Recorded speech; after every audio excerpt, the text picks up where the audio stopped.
Welcome back to Between Two Racks with the Kilo Crew. Today's episode, another installment of Rapid Fire Q&A. So, let's kick it.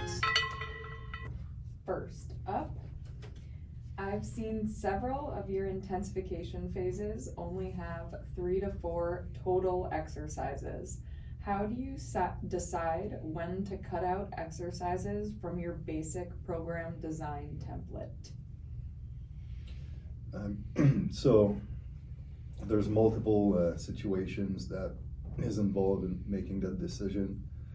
One of them is you need to assess if the client has any type of crazy discrepancy with remedial exercises strength. So let's say that the rotator cuffs are really weak or the scap retractors are really weak. Well, then you kind of still need to train them in your intensification. If the person's really strong across the board, doesn't have any glaring weaknesses, then all that remedial work is more like fluff, so that's one point. Second, it also depends on the rep scheme used with a primary movement. So if you're in a situation where the training age is high and you need, let's say, 8 sets of 3 for your A series, well, then by default it takes away some of the time that you can allocate to a C series. And then depending on your relative strength level, you might need to spend more time targeting higher level assistance type of exercises. So if you're spending a lot of sets on your primary and a lot of sets on a key assistance movement, then again it kind of restricts the amount of exercises you can do. So that's why sometimes you'll see only 3 exercises, which usually happens with lower body sessions. And then upper body, we tend to you'll see more like 4 typically, because it's so much easier to do a agonist antagonist double station superset. But 3 is kind of somewhat standard with lower body if you're at a certain strength level, and you kind of deserve that in the sense that you need to spend more targeted time on key movements. Yeah. So a basic enough rule is once we go over 8 sets, you're going to have to account for that somehow for the A series. So that's normally, once you're over 8 sets, a good indication that we're going to do minimal remedial work, or the remedial work will move into the B series if they still need it. But generally, if you're prescribing 8 sets for someone, hopefully you can still do assistance work with them, because it's going to be far more beneficial. But Steph sort of brought up, if you're going to prioritize more working sets or more time dedicated to assistance work, because there could be a situation you're not doing a crazy amount of sets in the A series. So you'd say you're only doing 5, but you also want to dedicate a lot more working time to your B series. So you could do 5 sets in your B series as well for your assistance work. So you're going to say it's an upper body session, that'd be 20 total sets. It's more than enough work for an intensification phase. So that would be another situation that you could be cutting out the C series just to allow for more dedicated work to that assistance work, which if you have no glaring discrepancies in strength weaknesses, you're probably going to get really, really good strength return and strength results from that sort of dedicated program. So 5 sets the A series, 5 sets the B series, no fluff, but really, really, really effective for strength. Yeah. So basically you have to earn the right to be able to not do the remedials, so it has to be an advanced person. Yeah, because that's the thing, right? Training age is really important, because in the early stages you need to get strong everywhere, right? So you need to do a little bit of everything, and then your overall strength increases across the board. But then as your training age increases, if you've been training properly, well, then you should get to a point where you don't really have any type of discrepancies in strength ratios with very specific remedial exercises. So then at that point, there's no need really to hammer remedial exercise all the time.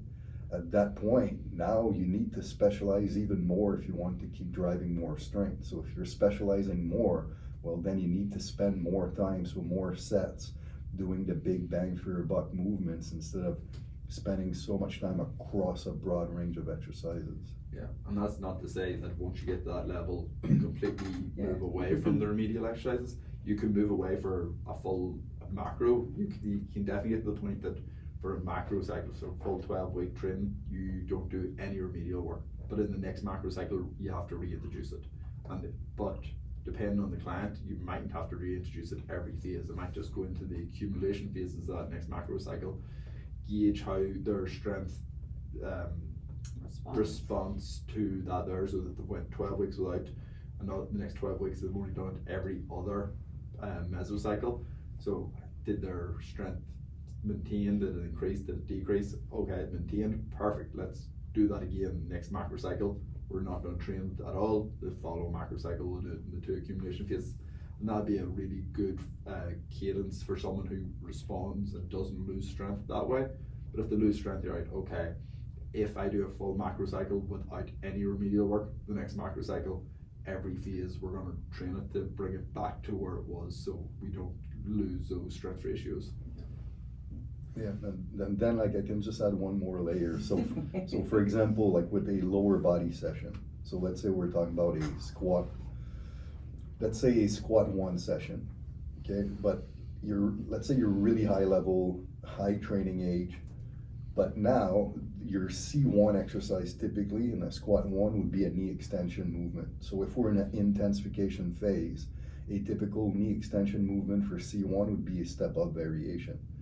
But if you're at that point where you have 0 right to left strength discrepancy and your step up strength is really, really high, then why would I keep programming a step up in the C series to work the top range of knee extension? Instead, I might want to use a specialty squat, which would be a inertia squat or a pin touch squat from mid-range or top third, and use that as my knee extension movement because there's just more load potential. It's going to give me more beneficial outcome and a strength response with a high level trainee as opposed to sticking to a step up at a point in his lifting career where it just won't do, it's not needed for him. Yeah, then one more caveat is just because then you have to always look at it as the individual, because like these are somewhat rules and standards that we always maintain to go with, but like personally I know for myself, while I can reach our abdominal strength standard, I can't move away from training because I know my strength goes away.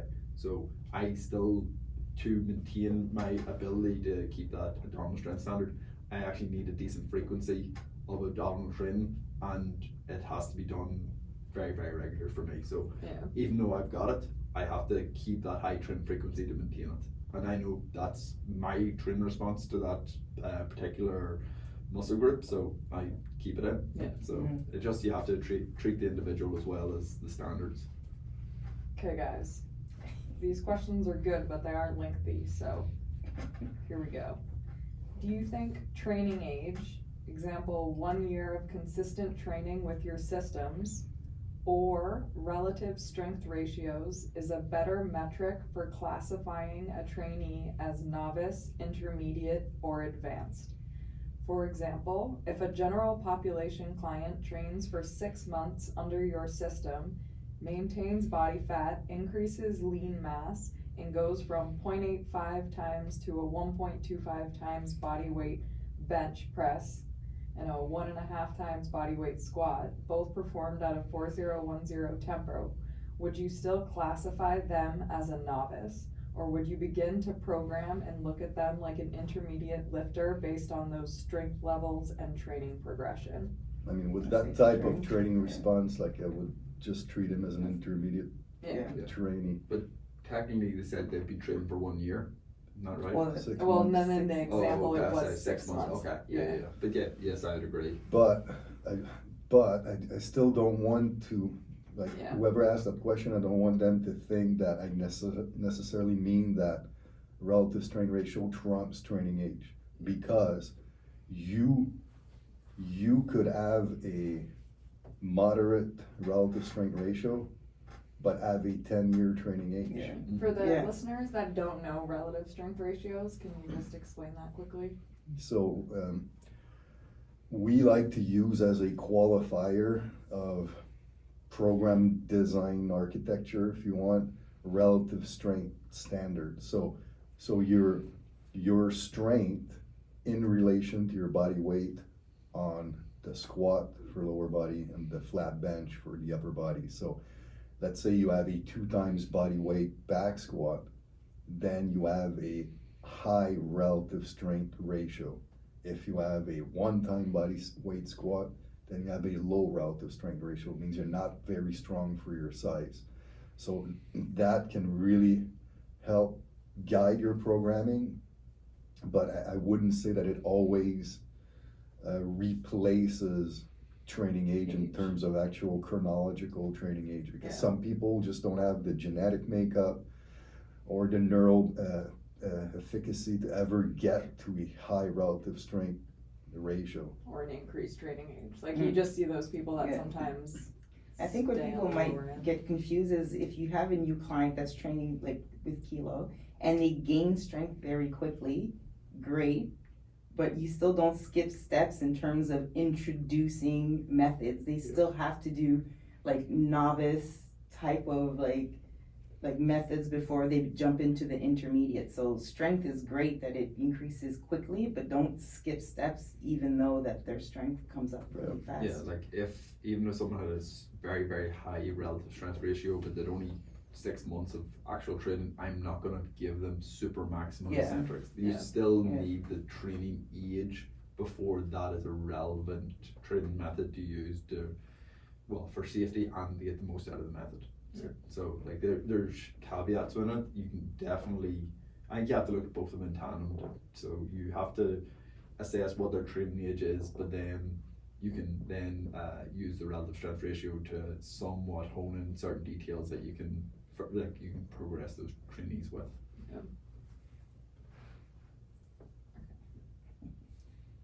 For general population novice clients with a body composition goal, would it make more sense to train them for a full year under a linear periodization model while focusing on nutrition throughout before running a dedicated 12-week fat loss intensive phase, GPC, etc.? On a pure training perspective, yes. But if you add the psychological element of dealing with the Gen Pop client, I would say not necessarily. So there's one second part to this question. Oh. Or do you think 1 or 2 strength-focused macro cycles under linear periodization are enough to create a solid foundation and get real value out of a fat loss intensive training block?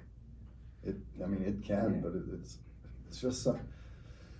The problem with Gen Pop is you have the widest range of training responses. Yeah. So some people have really, really slow rates of progress. So maybe 2 strength macros wouldn't be enough to reap the benefits of intermuscular coordination learning and on.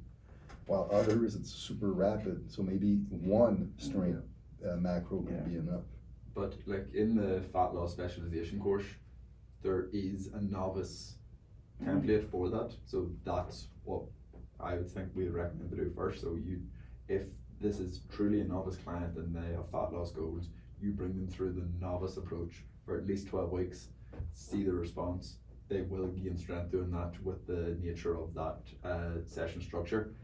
Then depending on how much strength they gain during that, you could move into either a strength phase, or from there you could probably move into a GPC phase, because it's not like it was truly a grueling 12 weeks. It was something, they worked hard, they increased their work capacity, but it's not like they were completely tanked their recovery curve in that first 12 weeks. But I maybe wouldn't go straight into it. I'd maybe do a phase of strength work just so it's not bang bang, but you probably don't need a full strength macro if their strength response was good enough. Yeah, I have a strong feeling that it's the same person and it's sending in some of these questions, and along the lines it seems like a consistent theme would be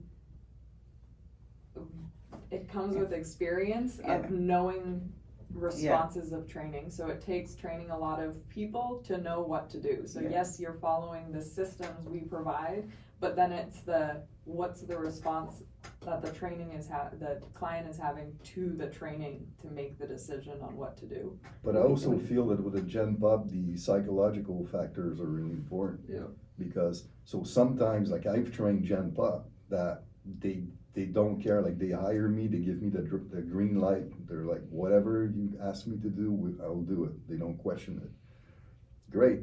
Most of the time, I'll prefer the route of keeping the weight room to strength training and then trying to educate them on nutrition. Yeah.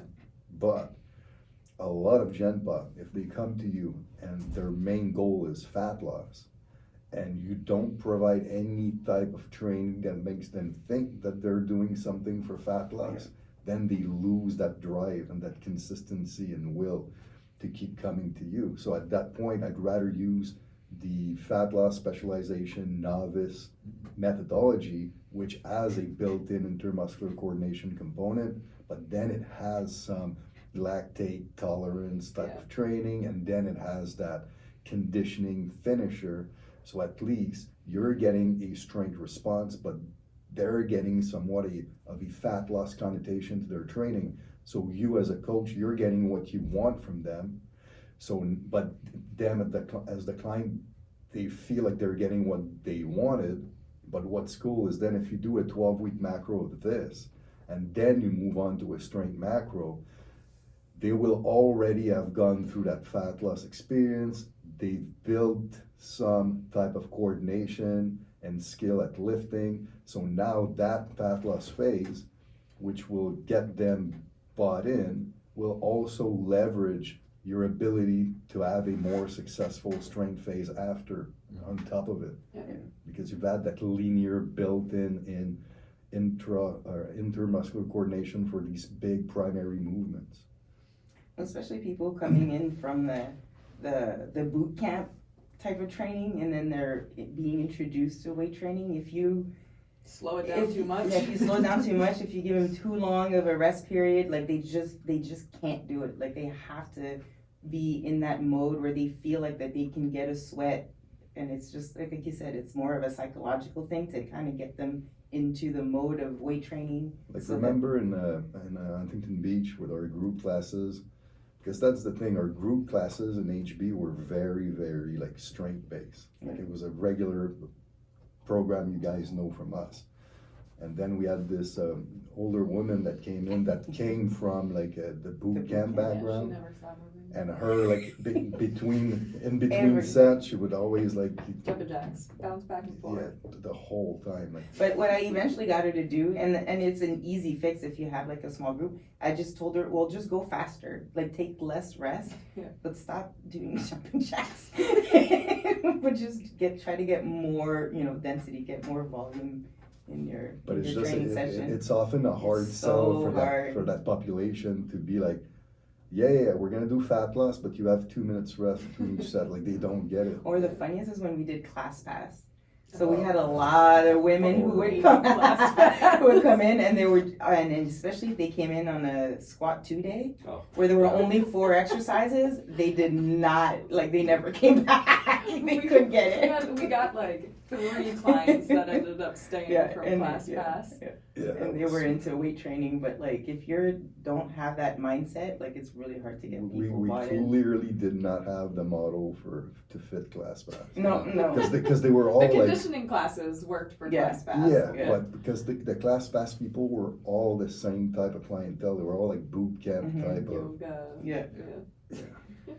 But the really good thing about the fat loss specialization novice thing, because all you have to do is sell them on, it's only the first 20 minutes that I have to slow down and worry about all this here. Then you'll see it's gonna feel more, and it's easy to get the buy-in for 20 minutes. Anyone can. And it gives you that time within the novice fat loss specialization to talk about nutrition, because they do need to know what to do, but you are stuck with clients that don't know what to do, or B, you're going to realize quick they're not going to do it. So then you do need to know, I do need to step it up. It's not just that though, because what's cool about that 15-20 minute introductory part is now you get to set the tone for the importance of rest period. But it's not the whole session, but at least you're setting the tone. So when you move on to a strength phase, they're already used to it. You've explained what it means, but then like you said, there are two things that are really cool about rest period. Like you said, you can start asking questions and talk about nutrition and lifestyle and on during these rest period. But more importantly, you can use that 90 seconds to 2 minute rest to cue them and coach them on the lift that they're trying to get better at. So that's why I was saying that by the time you get the strength after, you've already done a good job at improving their skills and understanding of true strength training. Just so our listeners know that what we keep referring to is in our online fat loss specialization course. And then there is just a section dedicated to novice trainees, because then the rest of the fat loss specializations go back to those like more intense accumulation phases. Okay, next question. Sticking on the GBC route. For a GBC program during a fat loss intensive macro cycle where tempo and TUT are major drivers, how much of a load reduction would you typically apply to account for the increased metabolic demand? So is it done? No. If an exercise calls for 70% of 1 RM or 12 reps, would bringing it down to around 66 to 67% be appropriate to maintain clean execution across all sets, especially under fatigue? And if the client completes the full volume as prescribed, would you look for increasing the load in the following session, even within the same microcycle? Okay, so first of all, that the most human people would need way more than just a 4 to 8% reduction in intensity to maintain work capacity in GBC. But depending on how many, if you're programming 2 sets. Well, and if you're not using the correct load. Well, but we're talking about load. Percentage. So. But that's if they know their percentage. But GBC. Because the question would have been better if you would have the question would have been more interesting if it was about like more like true metabolic type methods like trisets. Because the drop off is like the critical drop off is what we're way bigger. Okay, but GBC. It depends on the amount of sets. 2 sets, no big deal. You can basically train at RM, whatever. But if you're doing 3, 4, 5 sets, or sometimes we have 6 sets of GBCs, then you can technically account for up to about 50% of critical drop-off. So, but you would still start at your RM and then you... No, because this is brutal. Well, not yet, so a little less. No, but if you're not exposed to that type of training, you cannot start at that RM. So you need to be super conservative. So I would say, so let's say you're supposed to do 70% he's talking about, which is 12 reps. Start with a 20 RM, start at 60%, like 10% less. And then, because the goal with the GBC session, it's always an accumulation phase, first of all, in our system. It's to generate work capacity. So it's to teach the trainee to be able to tolerate work and repeat work. But if you train at RM loads right away on set 1, there's going to be a huge drop off, and then a huge drop off, and then the total volume load will be significantly lower than if you started at 60%.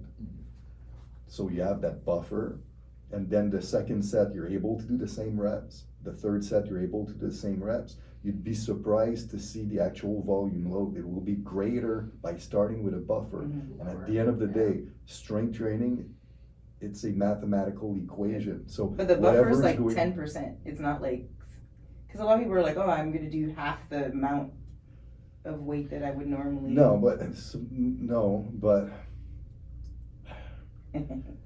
It depends on who, like how well you know the person. It depends on the person, depends on whereabouts in the session we're talking about. Training age.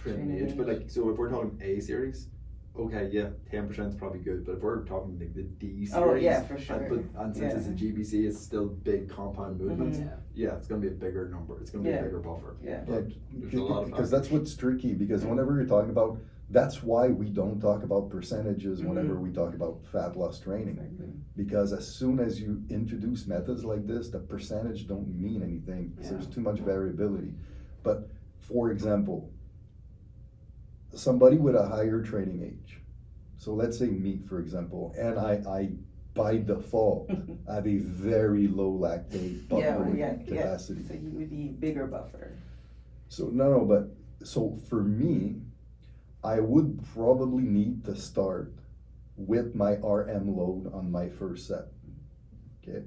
Because me, even if I start with a buffer, I'm still going to have a drop off on set number 2.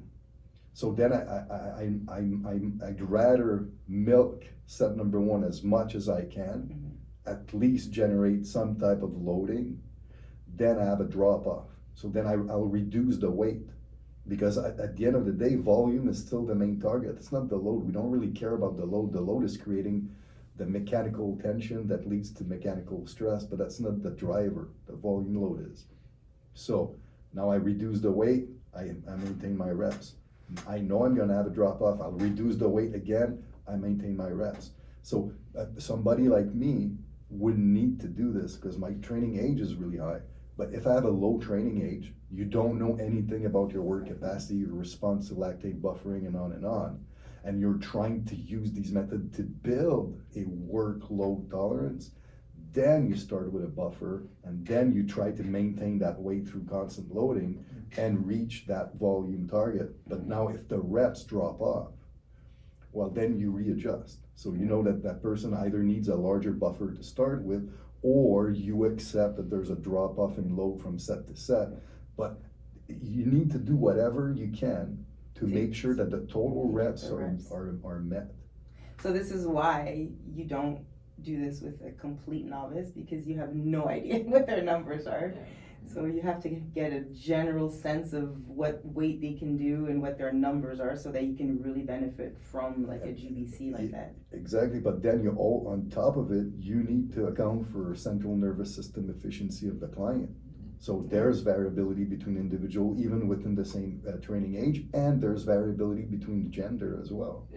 So female typically have a less effective central nervous system, which means they're recruiting less motor units, which means that they can train at a much higher percentage of the actual target and maintain that load from set to set to set, compared to a bigger, heavier dude with a sports background and on and on and on, where they'd be puking by set 3. And then part of that question is that, would you increase the load within the microcycle? And if the client completes the full volume as prescribed, would you look to increase the load in the following session, even within the same microcycle? So I would train for the full week with the same like overarching concept. So say we're saying, all right, we're going to try and use a 10% buffer for the A series and go that route and see if they can complete all the reps. Okay, cool. Session 1, they do it. Session 2, it's going to be completely different movement patterns, and now they're going to be doing it under the fatigue that they created in day 1. So I would repeat that to see how they responded to the whole week, and then based on how they responded to the whole week, gauge what you do in microcycle 2. Because depending on the setup, you could be repeating the same session every 72 hours. So you go in full body 1, full body 2, off, full body 1, full body 2. Because if it's more intermediate person, you're going to get more out of that than going straight into full body 1 through 4, where there's a ton of variability. So I would definitely at least repeat it for if say it's the full body 1, full body 2, repeat it for the first 2 sessions in a row. They've got a rest day. You now know how they respond to both those sessions. If they completed all the reps for both those sessions, up the load slightly, but slightly. Because you still don't know how they've fully recovered from those sessions going into it. And see, okay, in 2 more sessions, okay, they still were able to do it. You can be slightly more aggressive with your increase in load come week 2, because now you know over the course of a full week the fatigue wasn't too much. They were able to respond to the workload within the session, able to respond to the workload across the week. We're good. We can bump it. It's not, instead of the 1% you or 2% you went up by between the first exposure and second exposure, you can push the 3 to 5%. Yeah. For a general population novice trainee focused on body composition, training 3 times a week using linear periodization, while full body training is ideal, is it more effective or practical to alternate between 2 different full body sessions with a microcycle to manage fatigue and create slight variation, or would sticking to a single repeatable session be more beneficial for simplicity and skill acquisition at this stage? This is for intermediate. Novice. Novice. I mean, and it's full body? Yeah, so this is very dependent, because if they are like completely never set foot on the gym floor, the same session repeated, it's going to be better. Once they get past that Bambi on ice stage, then alternating between 2 sessions is going to be a lot more beneficial, because we can train more different motor patterns. But that's the problem with novice, is you don't know who it is. If they have never played a sport in their life, they have never been on a gym floor, they've never done anything athletic, repeating that same session is going to be highly beneficial. But if any of those factors aren't the case, there's a good chance you're going to need at least 2 sessions to alternate back and forth. This rapid fire is weird to me, because it seems like it's always the same person asking it. It sounds like we're doing a novice training consultation. So there's a second part to this. Within a full body framework, so again, just making sure, because they're saying using linear periodization. So within a full body framework, how would you recommend progressing volume across accumulation 1 to accumulation 2 in block 1, and from intensification 1 to intensification 2 in block 2, particularly for a novice? Like the percent. Well, it's just and this is for body comp, because technically we can do linear with body comp. It's because because body comp, the periodization of body comp is different than the periodization of standard strength training. Yeah. So, and then depending if it's hypertrophy or purely fat loss, then the periodization model is completely different as well. So for hypertrophy, there's a decrease in volume, whereas fat loss, there's an increase in volume. But and again, like the full body. I mean, if you're doing linear full body for a beginner, then you would, you're just like, it's just the reps. So basically, But like, it seems to me like that this person is asking like a body comp periodization question, but using the standard strength periodization model with a linear model, which is not really a thing in our system. But let's talk about it as if it's standard strength, because that's basically what he's asking. Okay, so full body for standard strength with the outcome of improved body comp. But then he's asking, how do you manipulate the volume increase from accumulation 1 to accumulation 2? But you deal with it the same way you would normally, but the problem with full body, you just have a very narrow window of how many sets you can actually prescribe. Like, it's going to be 2 to 3, sometimes maybe 4 for the first 1 or 2 exercises. That's pretty much it. So that's also one of the reasons why for long-term development, full body is very limiting. Because you just don't have a lot of opportunity to offer a lot of variation in rep schemes. Yeah, because the only way you can offer more opportunity in rep schemes is to start to reduce the amount of exercises that they're doing. But the problem with that is these are novice clients that we're using these systems with, who need the exposure to all these different movement patterns because they've never trained them before, so they suck at them. So it's like you'd be pulling something away to get something that's probably not as important to them. So you have to look at the full body as, okay, we're just going to use this, and we're going to be okay with the narrow amount of different set ranges that we can do, but that's fine. They're novice. That once they get beyond that novice stage, they're going to move to an upper lower model where we can now introduce these more complex different systems. But it's important though that that person understands that with full body, at one point some of the classical rules of our periodization system won't work. Yeah. But our entire system was never meant to be done with full body for life. Yeah. So that's why it's always like you're always going to see discrepancies because it doesn't work in the really long term. Yeah, and I think the real answer to that specific question is you forget about the linear model and you do the novice, trainee, fat loss specialization course, because that's what he's asking. It's just he's asking it in the context of a linear periodization model, which if you just remove that part, no, you do the fat loss specialization novice because that's going to give you the outcome that you want. You're just removing the periodization side of it, but that's fine because it's not what the client needs right now. And that novice fat loss specialization model, that macro is linear in nature anyway. Exactly, it's just a different form of linear. So we have one more novice client question. Fantastic. Given that novice clients often require more coaching and cueing during sessions, and considering the limited 1 hour window, is it reasonable to reduce rest periods on primary lifts to save time, given their lower neuromuscular efficiency and inability to reach high levels of exertion early on? Yeah. It's almost Yes.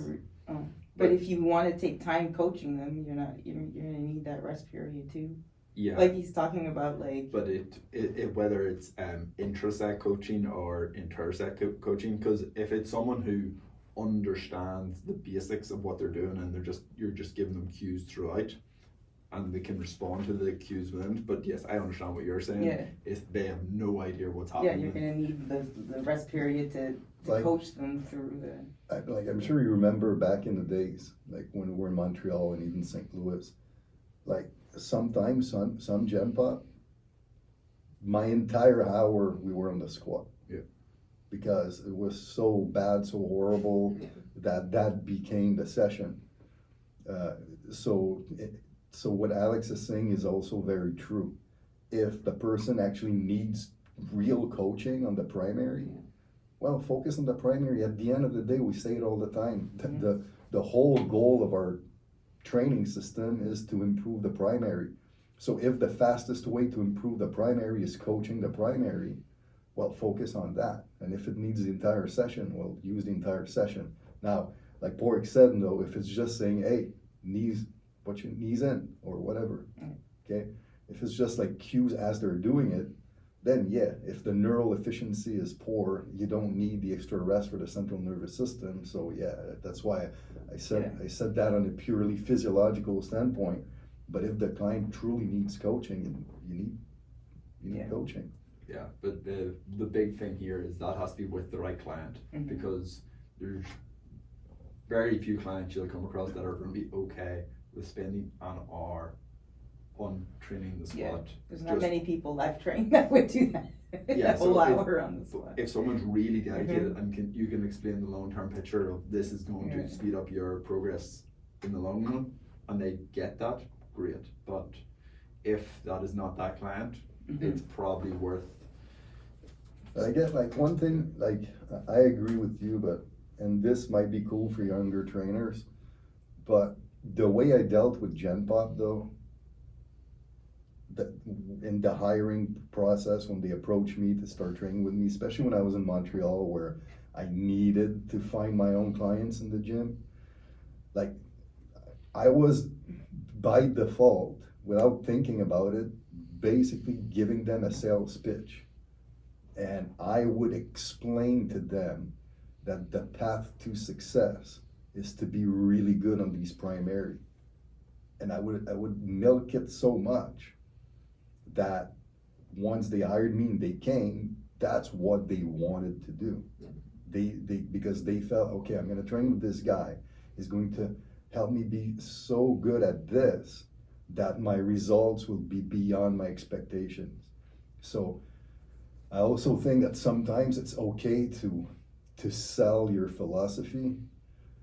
If you're good at it, if you're good at, like getting people to buy in what they're doing, and I think that's a good option. Okay, that person got their mini consultation. Now, next question. Do you guys ever implement flywheel training? No.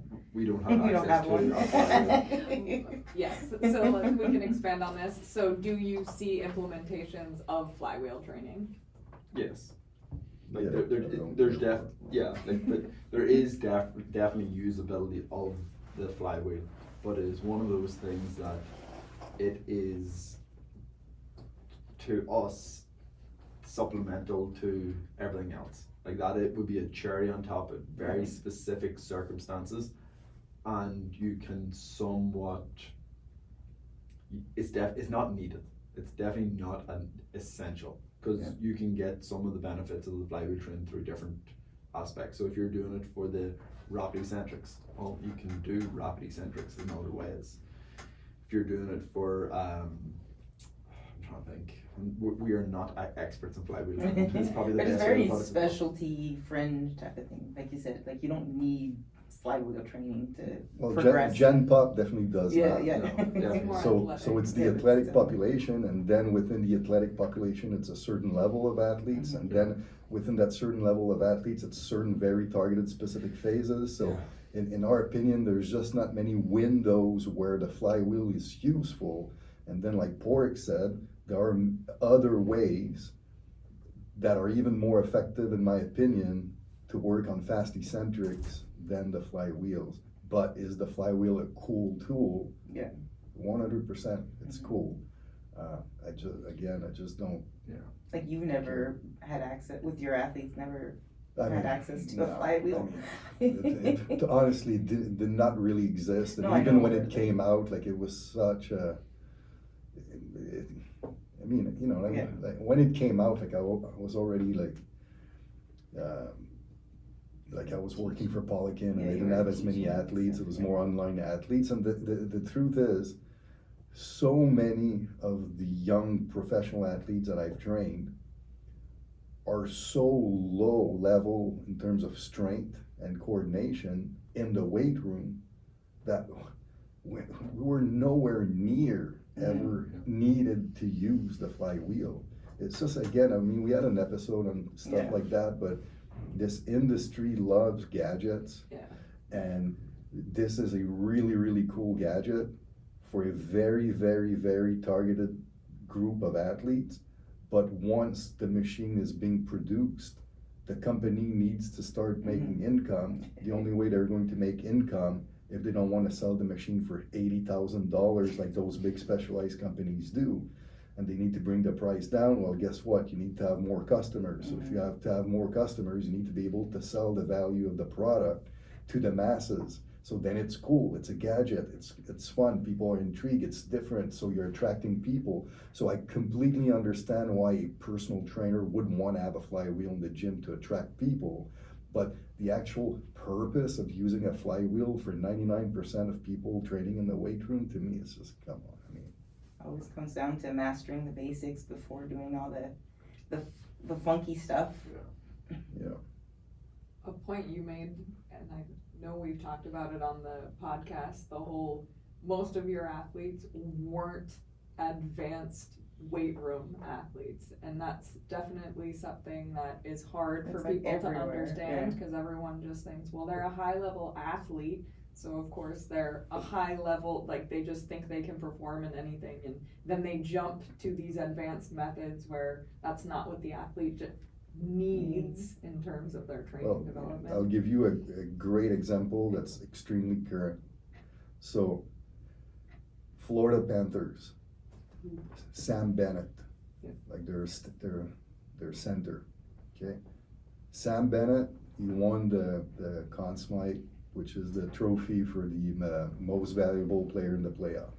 Okay, so he just won that. So he was the best Panther player. Sam Bennett at the NHL Combine, I think it was 2014 that he got drafted. Guess how many chin-ups he did? Like body weight chin-ups. 3.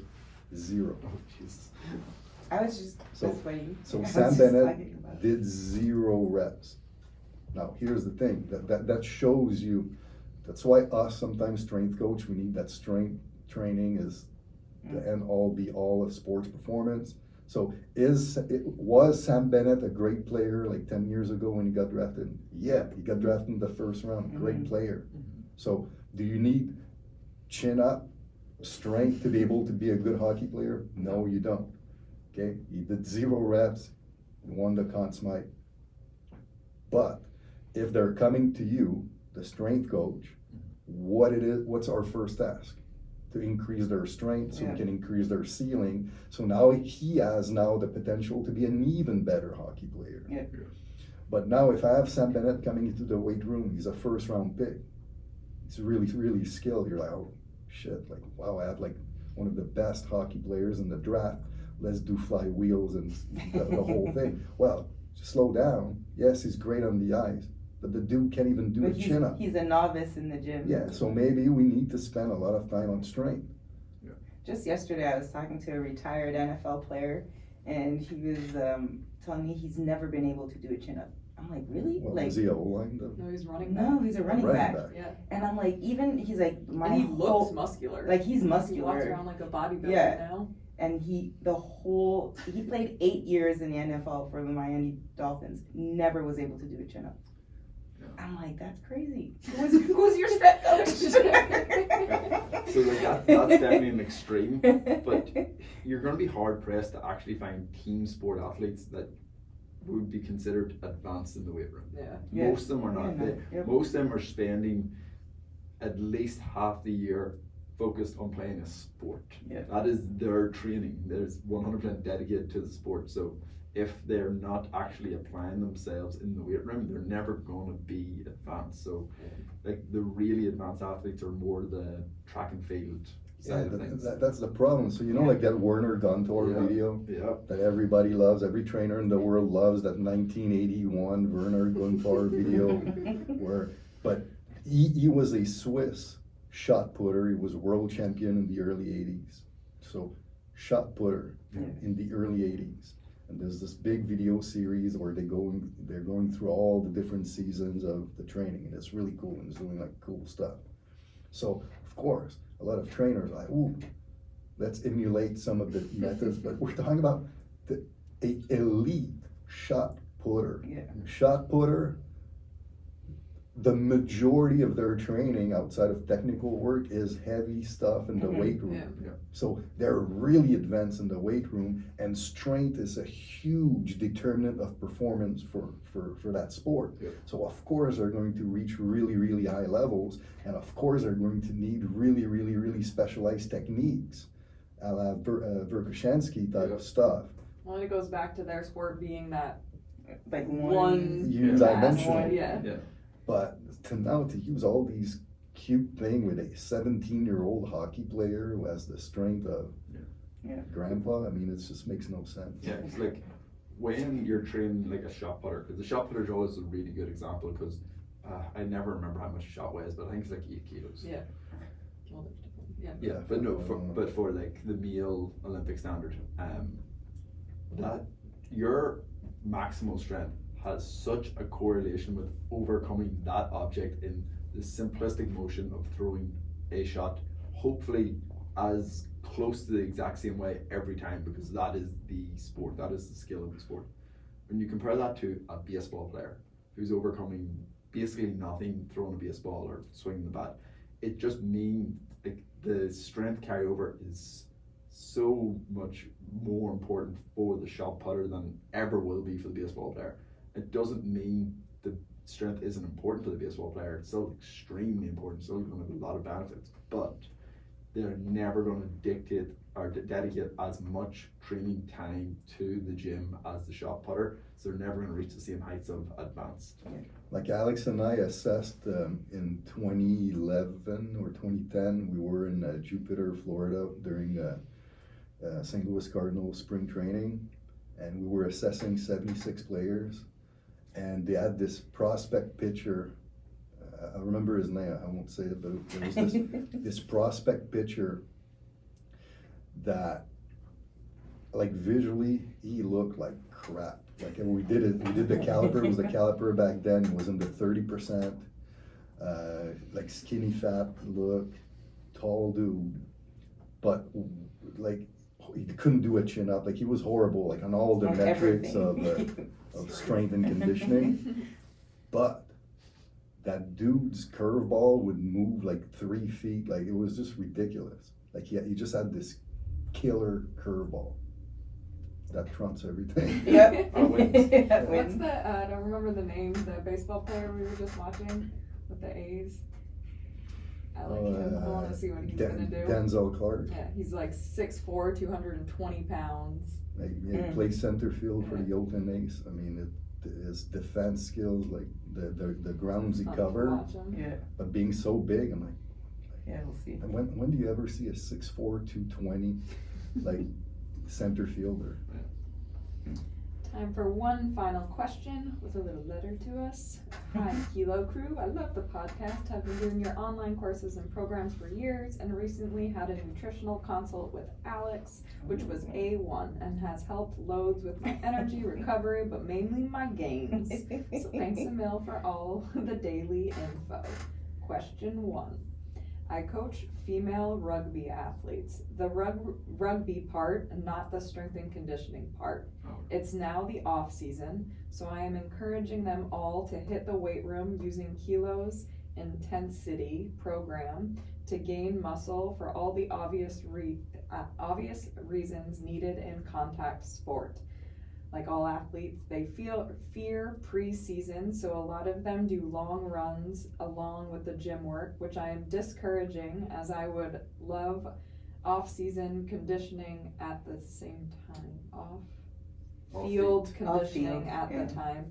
Would you recommend throwing a Kilo conditioning style circuit 1 to 2 times a week to help with the fear? Okay, so I get it now. Yeah. So decrease the amount of running and then introduce some of the modified strongman. Yeah, like definitely for a phase to move away from running can be really good, just to move away from the same motor patterns you're constantly doing, try and reduce the likelihood of overused injuries. Moving away for a phase will be very beneficial, and modified strongman is one of our preferred ways of doing that. So yes, definitely, that would really work very well.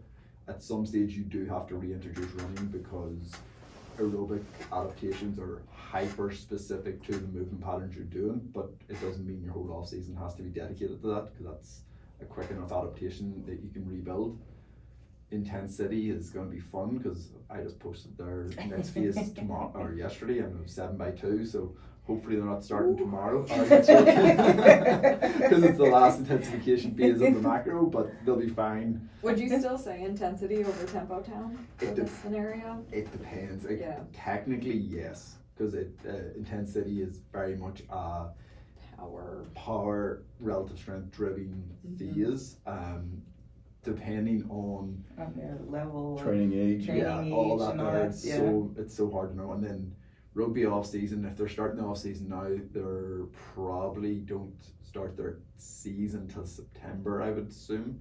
So like technically they could probably do a couple of weeks in tempo time and then move to intensity, but it is what it is. Like it's almost like tempo town would be the GPP, intensity exactly. would be the SPP. So do like 6 weeks of tempo town and then switch. Yes, they're definitely not set up to do that. Yeah, they're very different. Yeah, but yeah, like it will be fine, and if they need to send questions, I can sort of guide them. But yeah, that'll be interesting. Okay, second question.